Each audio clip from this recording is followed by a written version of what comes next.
Assalamualaikum. My name is Midhat Yusuf and welcome to my YouTube channel. Today we are going to study about animal psychology or comparative psychology. So let's begin our topic.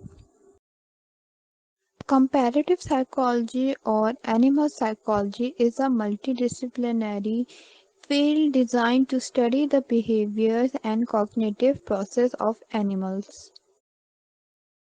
Animal behavior and psychology. Animal psychology is the focus on cognitive abilities of animals.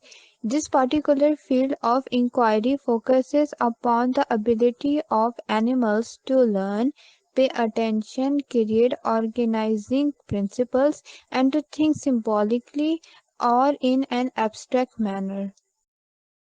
Animal cognition. Animal cognition encompasses the mental capacities of animals.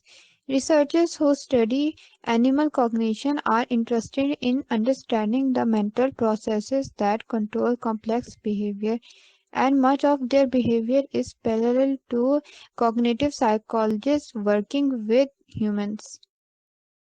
So, where do animal psychologists work? Animal psychologists work in the research field, academic institutions like college or universities, agencies like Environmental Protection Agency. Don't forget to like the video, subscribe to my channel and press the bell icon mentioned below. Until next time, Allah Hafiz.